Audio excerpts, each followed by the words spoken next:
Welcome back to a brand new episode of Social Life from Home. We're your hosts. I'm Cassandra Schbach. And I'm Stephanie Lorero. And while we usually talk about trending topics and social media, all things entertainment, today we have to start with talking about more of a serious topic. It's very important that we address this right after the top, and that's what we decided. So first of all, I just want to say that both of us, we stand with the Black community now, and especially amid the tragedy that is the loss of George Floyd. We also acknowledge our privilege and the systemic racism that exists in our society, and not just in America, also at home in Canada. And today we're going to talk a little bit about that, about what's going on with the protests, and also hashtag Blackout Tuesday, what happened with that very recently, and how you can help and educate yourself. I know, Ksenia, you wanted to share a little bit about the protests. Yes, so here in Toronto, in the GTA, on Saturday, May 30th, thousands of protesters marched peacefully in downtown Toronto. And of course, this happened after following the death of Regis Korchinski-Paquet in Toronto at the end of May. Of course, the rally was also called on Toronto police to re-examine its relationship with the Black community. So there's a quote from one of the protesters attending saying that we're here to spread the message that racism does exist in Canada. It's in our own backyard. We need people to stop being ignorant. Now in Montreal, they also had a protest in the end of May. So we are starting to see more people speaking out here in Ontario. Yeah, and I love to see these peaceful protests. And that's something we want to talk about. We, of course, are filming today on June 3rd. So a lot of this information is subject to change as obviously everything progresses. But Blackout Tuesday was yesterday, June 2nd, and there was a bit of miscommunication. So we're going to clear that up for you guys today. So it was an initiative that was originally started by two Black women in the music industry. And what they wanted to do was they wanted to call attention to the long-standing racism and inequality that they've noticed over the years, and that still exists. So they really wanted to disrupt the workday. Now, this is actually the graphic that the movement posted. The organization is called The Show Must Be Paused. So that is this movement. And what they wanted was for people to stop their regular work days. They wanted it to be more than just a 24-hour thing where you would promote Black businesses, Black music, Black culture. You would amplify the voices of Black creators that want to speak out and let us hear them, hear their struggle and hear what they're going through. So that was the initiative. What ended up happening was because I guess there was a bit of miscommunication with this graphic and people were a little bit confused about how to participate. Everyone ended up posting these Black squares to their Instagram feed, which I'm sure you saw, Ksenia. It was all over Instagram. The entire timeline was flooded with Black squares. And when I woke up, I was considering posting a Black square as well. But then I was also seeing messages like this. So this is a Black creator. Her name is Mo Motivate, and she actually has some really great information on her profile if you want to check that out and hear it from her herself. And I also encourage everyone to actually read this post and read others about Black Tuesday to really educate yourself. But basically what she said was that she didn't feel quite right with the Black Tuesday movement because prior to this, there had been a lot of educational resources and things like that covering everyone's timeline. I noticed as well, and it was almost impossible to ignore the situation, which was amazing because no matter where you looked, if you were on Instagram for 15 minutes, you could easily learn something about what was happening and educate yourself very easily, which I think was amazing. So she was kind of upset that all of that information was then replaced with just Black empty squares. And while it is amazing to show your support, and of course, everyone wanted to join in, and I think the intentions were super pure, I think that we should definitely listen to the people that are struggling and try to understand what they need in these times. So here I've got this one here that is more about Black Tuesday and what it is actually about. There's going to be another blackout day on July 7th. So I think it's important to learn about the movement a little more. That way, next time we can participate properly. So here we have this one. Today it is a day to log off. It is not a day of silence. It is a day to mute and amplify. So mute unnecessary content like your coffee posts, your new shoes, your quarantine walks, all that stuff that we're so used to seeing, and amplify the voices of people that need to be heard during this time. So it says, hold off posting unrelated content, amplify Black voices, and utilize your platform to post petitions, donation links, and additional information. It's also super important not to use the hashtag Black Lives Matter, because these posts if you post these Black squares, etc., to these hashtags, it is blocking out all of that useful information that was already there and making it more difficult for people to find it who are trying to access it. So that's also very important. Yeah, I know that was a really big issue, that a lot of people at first started to use the wrong hashtag. And, the Black Lives Matter hashtag is there so we can educate. That's why I know that, everybody later on in all their stories and all their posts, everybody was warning each other, make sure you do use Blackout Tuesday rather than Black Lives Matter. Yeah, and it was really good that everyone was listening and taking that initiative to learn about what the Black posts were after a little bit more information. Again, I think the intention was pure, but especially how I felt was that I am never able to fully understand what the struggle is of the Black community, obviously, because I'm a white woman and I understand that. But I really do want to help and support. And the way that I think I can best do that is by listening to what they need in this time, and then using my voice appropriately in the way that they need by spreading the message that they are saying, if that makes sense. Yeah. I completely agree. We right now need to amplify their voices and make them heard.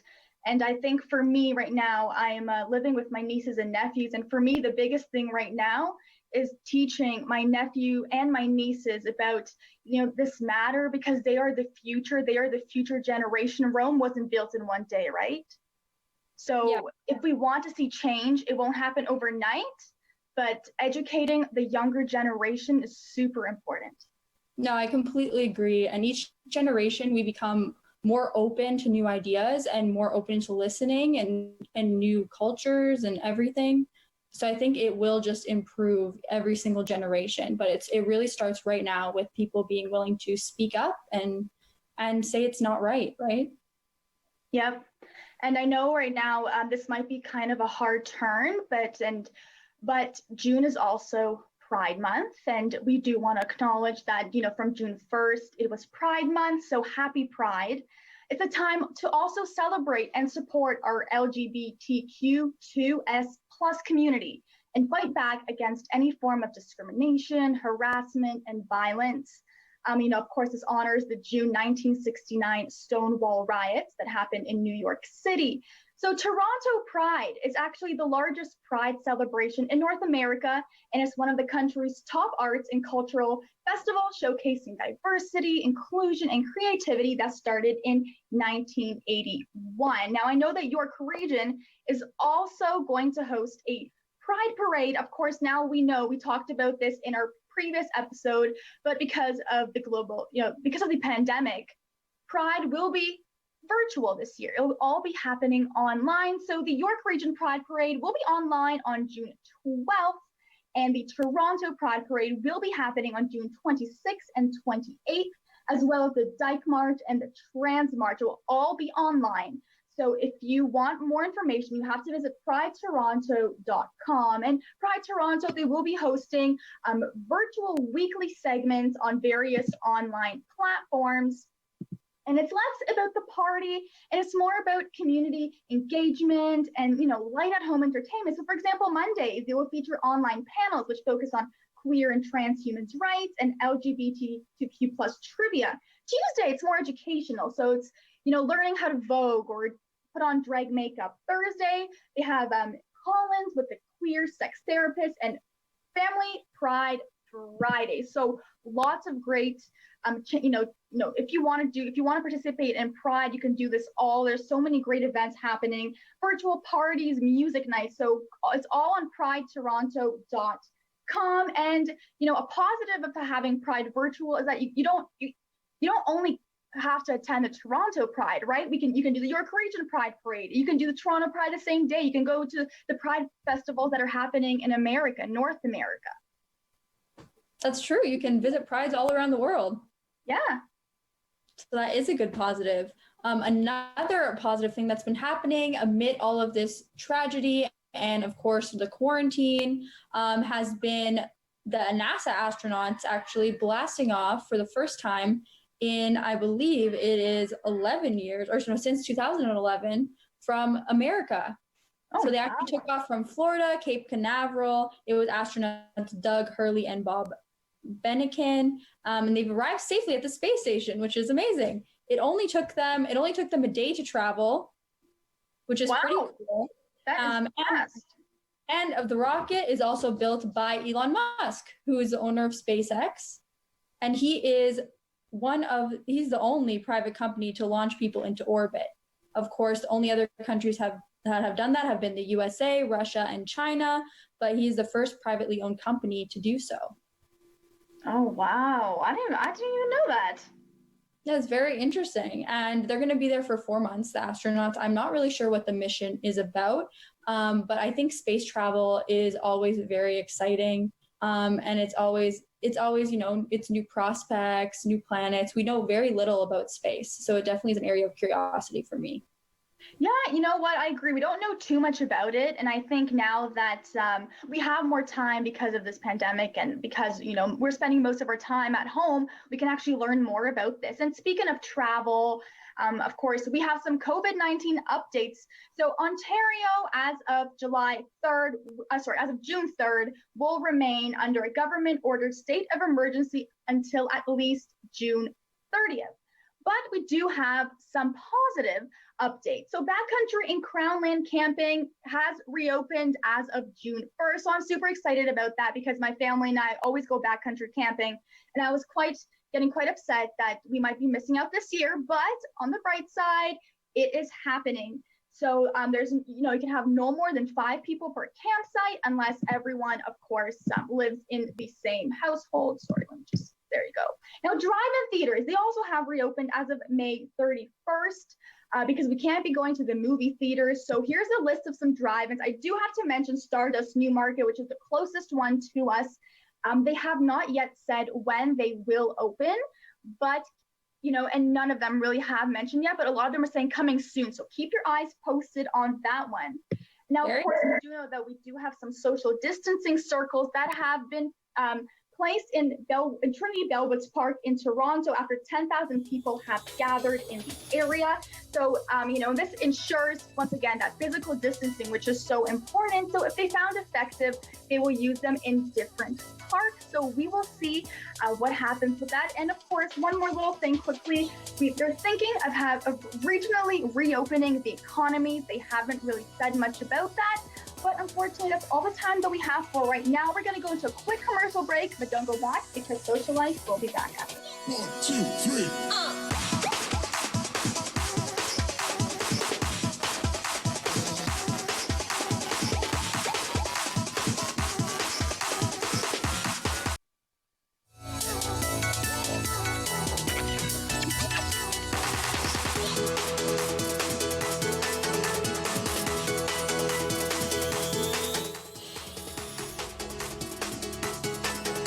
Welcome back to the Social Life, everyone. Right now, we are going to throw to an interview that we got to do with hairstylist Ehsan over Zoom, all about how to take care of our hair during quarantine. Let's take a look.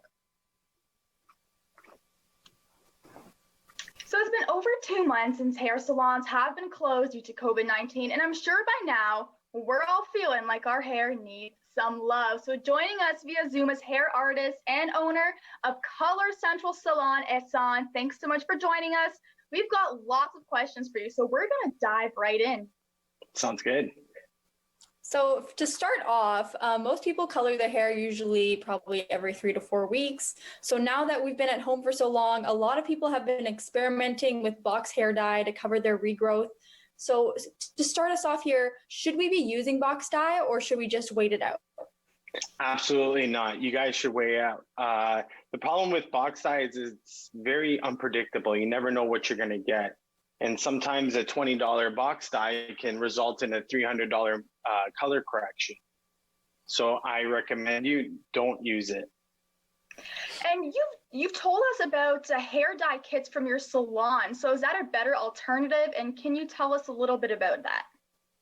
Yeah, so for my salon, we're not doing the hair dye kits, but I know a lot of salons, a lot of business owners are providing hair dye kits. So if you frequent a salon and you want to color your hair, just give your salon or your stylist a call and see if they would provide you a kit. It would be better for them since they know your hair, the level that you have, to whip up something for you that you can do yourself at home. So that's the best way to do it if you're going to do it. And if someone is really wanting to, use the box dye or even a hair kit at home just to cover that regrowth, what is one tip that you would give to them?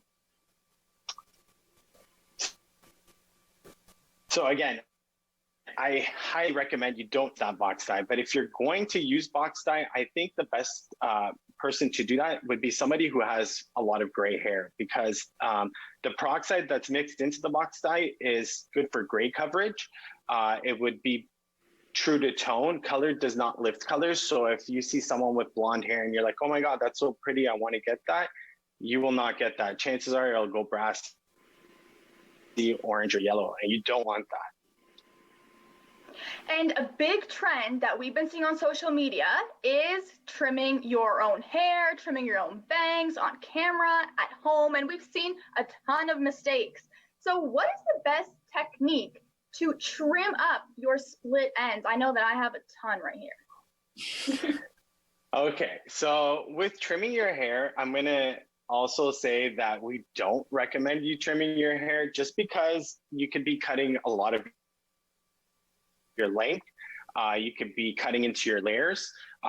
And I mean, there's a lot of things on YouTube and on social media of people cutting their own hair. But then also, do you guys not see the bloopers when people like screw up on their hair? Especially you want to do your bangs and you go and you think the bridge of your nose is perfect and then it ends up going to your forehead. And sometimes if you like, depending on the sectioning that you took, sometimes you cut into your layer and then it'll end up looking like a mullet. So I highly recommend you do not trim your hair. If you're worried about the split ends though, if you go to like a beauty supply store, a lot of beauty supplies do have split end menders. It's a product that you would put on your ends and then seal it with a blow dry or a flat iron. And then it's good till the next time. And basically what that does is it gives it a little bit of hydration and seals those split ends back to that hair and then gives you some time. My best advice is just wait it out. And, you know, if you make a mistake and you go into your salon, you know, basically if you have an idea of a style in mind, your stylist won't be able to do that because now you got to fix it and let it grow. Yeah, I know that in our household, we decided to give my nephew a haircut. And, you know, we've just been messing up and we're cutting more and more and more. And by the end of it, we're like, you know what? We're just shave it. We're going to wait for the salons to open. And then we're going to take him and be like, please fix up what we just made. Poor kid. At least he's little. It'll grow back. Or you can just shave it. Yeah, I mean, at this point. Yeah. On the same vein of kind of mending split ends or avoiding split ends, because, you know, for a lot of people, even trimming their hair, like you said, you can easily make mistakes, and that's really complicated for most people. So how can we avoid split ends and grow healthy hair while at home? Okay, great question. So right now is the best time to take the opportunity of just letting your hair breathe. If you were to want to use masks, I have a couple masks here. This one is called 007. This thing is like gold for your hair. If you highlight your hair, ombre your hair, balayage your hair, and you find that your hair is really dry, I'd recommend using something like this or like this extreme mask to put into your hair maybe the night before. Stop using conditioner, use the mask instead, and combo it up with a good shampoo, preferably the same brand of the same type, and then sleep with it. Next morning, wake up, rinse it out, and really just let your hair breathe. Don't use heat. Don't flat iron your hair. Don't curl your hair if you don't have to. And just let it chill so that when you get into the salon, the hairstylist can just easily do your hair and not compromise that cuticle or the strength or the vitality of that hair. Right. And I know that we're all waiting for the day for hair salons to open. I know right now it's May 28th, but we're still unsure when that will be. And I'm sure that you are as ready as ever to get back into work. But everything will be looking a lot different than what we're used to. So can you share with us, what are some of the precautions that you are taking as a salon owner of ways to ensure safety for your staff and your customers? Of course, like safety is number one for us. We all took a Barberside COVID-19 certificate course online. We basically put up plexiglass at our receptionist table, at our manicure table, and our pedicure area. Everybody has to wear masks. They're going to get their temperatures read outside of the salon when they call in for their appointment. We're going to wear shields. I hear some salons not doing blow dries for first little bit. What else? Basically, just going with all the recommendations that the government gives us and just following it so that we ensure that we're safe and you guys are safe as well. Yeah, that's definitely the most important part. Thank you so much again for joining us, Hassan. Can you shout out your social media so that all of our viewers can find you?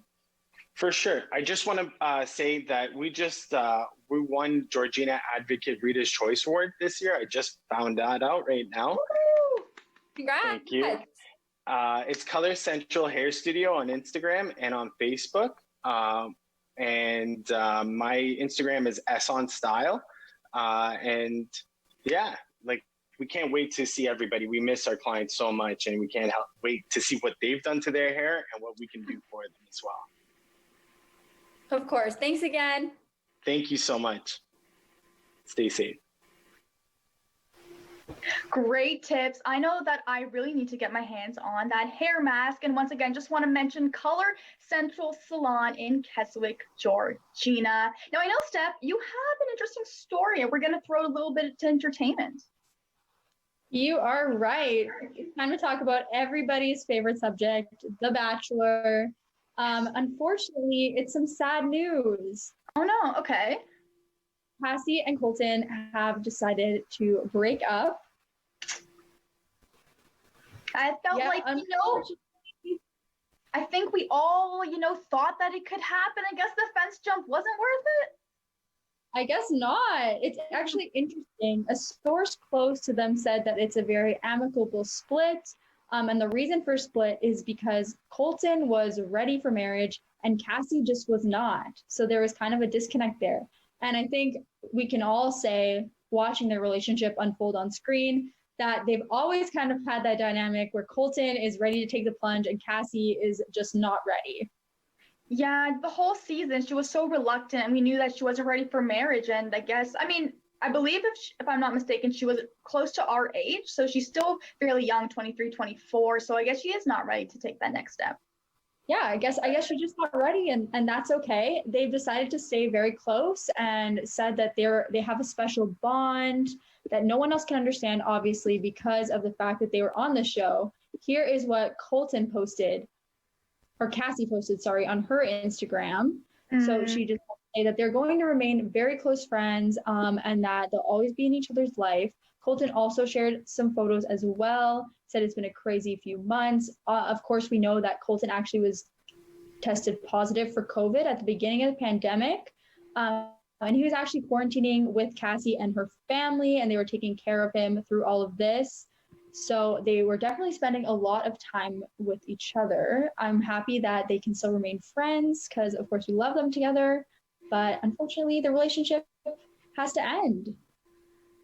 It happens, It happens. We get to observe. I think I read that, they posted it publicly because their relationship was so public, right? So they had to address it.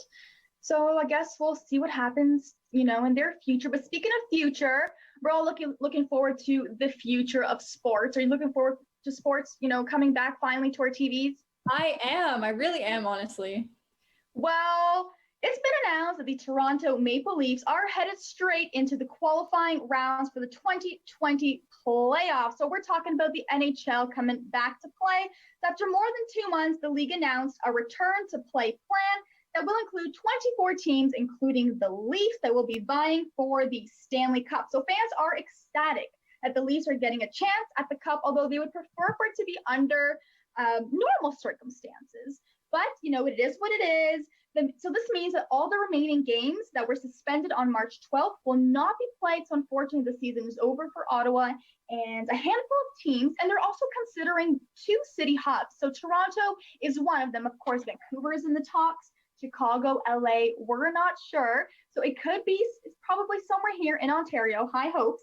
Right now, the Leafs sit in 8th place in the Eastern Conference with a best of 5 qualifying rounds against Columbus Blue Jackets. So there is no date. We are unsure when this will happen, but they're thinking June, July to return back to the ice for practice. So we're going to see what health officials are saying and what is happening with this pandemic.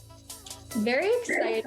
I cannot wait. I hope I see some hockey on my TV sometime soon. But for right now, guys, this is all the time that we have. It's been a great episode. I believe Steph is cutting out right Have there. Have a great day and stay safe.